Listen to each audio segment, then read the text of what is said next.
ಆನೇಕಲ್ ತಾಲೂಕಿನ ಕರ್ನಾಟಕದ ಕನ್ನಡಿಗರ ಶಕ್ತಿ ಕೇಂದ್ರ ಕನ್ನಡ ಸಾಹಿತ್ಯ ಪರಿಷತ್ ಬೆಂಗಳೂರಿನ ಚಾಮರಾಜಪೇಟೆಯಲ್ಲಿರುವಂಥದ್ದು. ಕರ್ನಾಟಕದ ಎಲ್ಲ ವಿಧಾನಸಭಾ ಕ್ಷೇತ್ರಗಳು ಅಥವಾ ತಾಲೂಕುಗಳಿಗೂ ಸಹ ಆ ಕನ್ನಡ ಸಾಹಿತ್ಯ ಪರಿಷತ್ತಿನ ಕೇಂದ್ರದಲ್ಲಿ ಏನು ಕಟ್ಟಡ ಇದೆಯೋ, ಆ ಕನ್ನಡ ಸಾಹಿತ್ಯ ಪರಿಷತ್ತಿನ ಕೇಂದ್ರ ಭವನ ಏನಿದೆಯೋ ಅದ ಅಂಗಸಂಸ್ಥೆಗಳು, ಅದರ ಒಂದು ಕವಲುಗಳು ಪ್ರತಿ ತಾಲೂಕು ಮತ್ತು ವಿಧಾನಸಭಾ ಕ್ಷೇತ್ರದಲ್ಲಿ ಕನ್ನಡ ಭವನಗಳ ಅನಿವಾರ್ಯತೆ ಇದೆ. ಆ ಕನ್ನಡ ಭವನ ಪ್ರತಿಯೊಬ್ಬ ಕನ್ನಡಿಗರ ಶಕ್ತಿ ಕೇಂದ್ರ. ಆ ಶಕ್ತಿ ಕೇಂದ್ರ ಅಂತ ಹೇಳಿದಾಗ ಆ ಕನ್ನಡ ಭವನದಲ್ಲಿ ಕನ್ನಡಿಗರು ಪ್ರತಿನಿತ್ಯ ಪ್ರಾತಃ ಮತ್ತು ಸಂಧ್ಯಾಕಾಲ ಸೇರಿ ಕನ್ನಡದ ದಿನಪತ್ರಿಕೆಗಳನ್ನು ಓದುವಂತಹ ಒಂದು ಅವಕಾಶಗಳು ಇವತ್ತು ಕಡಿಮೆ ಆಗ್ತದೆ. ಆ ಕನ್ನಡ ದಿನಪತ್ರಿಕೆ ಓದಬೇಕು, ಪತ್ರಿಕೆಗಳನ್ನು ಓದಬೇಕು, ಕನ್ನಡಿಗರಲ್ಲಿ ಒಂದು ಕಡೆ ಸೇರಬೇಕು, ಒಳ್ಳೆಯ ವಿಚಾರಗಳನ್ನು ಚಿಂತನ ಮಂಥನ ಮಾಡಬೇಕು.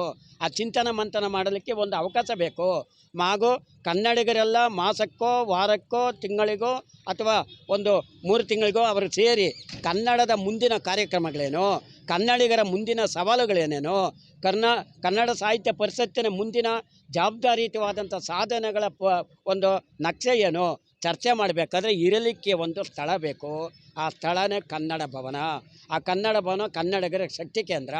ದುರಾದೃಷ್ಟವಶಾತ್ ತುಂಬ ನೊಂದು ಹೇಳ್ತಾ ಇದ್ದೀನಿ, ನಾನು ಬಹಳ ವರ್ಷಗಳಿಂದ ಕಾಣ್ತಾ ಇದ್ದೀನಿ, ಭಾಳ ಪ್ರಯತ್ನನೂ ಪಟ್ಟಿದ್ದೀವಿ ನಾವೆಲ್ಲ ಕನ್ನಡಿಗರು ಎಲ್ಲರೂ ಸೇರಿ, ಇಲ್ಲಿರೋ ಎಲ್ಲ ಸಮಸ್ತ ಕನ್ನಡಿಗರು ಎಲ್ಲ ಸೇರಿ ಇಲ್ಲಿ ನಾನು ದಯಮಾಡಿ ಸನ್ಮಾನ್ಯ ಶ್ರೀ ಶಾಸಕರಾದಂಥ ಆತ್ಮೀಯರಾದಂಥ ನಮ್ಮ ಸೋಲಿಲ್ಲದ ಸರದಾರರು ಮತ್ತು ಅಭಿವೃದ್ಧಿಗಳ ಅಧಿಕಾರರಾಗಿರುವಂಥ ಬಿ ಶಿವಣ್ಣವರಲ್ಲಿ ಈ ಒಂದು ವಾಹಿನಿ ಮೂಲಕ ಅತ್ಯಂತ ಕಳಕಳಿಯಿಂದ ಬೇಡಿಕೊಳ್ತೀನಿ.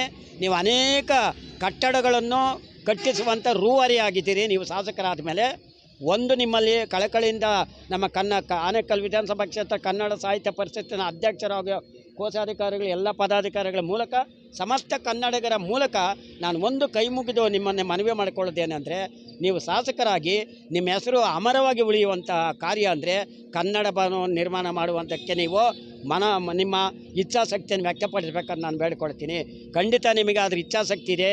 ಅದ್ರ ಬಗ್ಗೆ ಅನೇಕ ಬಾರಿ ನೀವು ಚರ್ಚೆ ಮಾಡಿದ್ದೀರಿ, ನಮ್ಮ ಅಧ್ಯಕ್ಷರ ಹತ್ರ ಚರ್ಚೆ ಮಾಡಿದ್ದೀರಿ, ನನ್ನ ಬಳಿನೂ ಚರ್ಚೆ ಮಾಡಿದ್ದೀರಿ.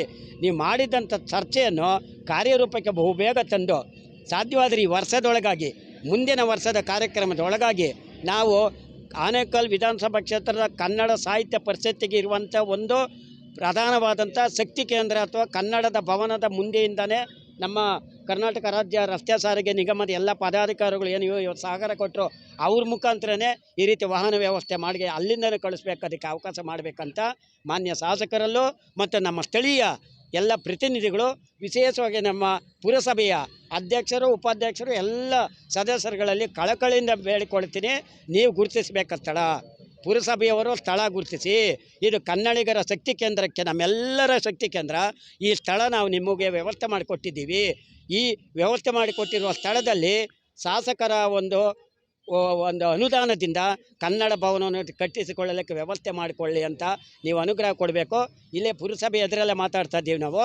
ಪುರಸಭೆ ಎಲ್ಲ ಗೌರವಾನ್ವಿತ ಅಧ್ಯಕ್ಷರು ಉಪಾಧ್ಯಕ್ಷರು ಸರ್ವ ಸದಸ್ಯರು ಸಹ ಇದಕ್ಕೆ ಮುಕ್ತವಾದಂತಹ ಒಂದು ವಿಚಾರವನ್ನು ವ್ಯಕ್ತಪಡಿಸಿ ಇದಕ್ಕೊಂದು ರೆಸಲ್ಯೂಷನ್ ತೀರ್ಮಾನವನ್ನು ನೀವು ಅಧಿಕೃತವಾಗಿ ವ್ಯಕ್ತಪಡಿಸಿ ನಮಗೆ ಮಾನ್ಯ ಮಾಡಿದಾಗ ಅದನ್ನು ನಾವು ಶಾಸಕರ ಗಮನಕ್ಕೆ ತಾವು ತನ್ನಿ, ನಾವು ತರ್ತೀವಿ.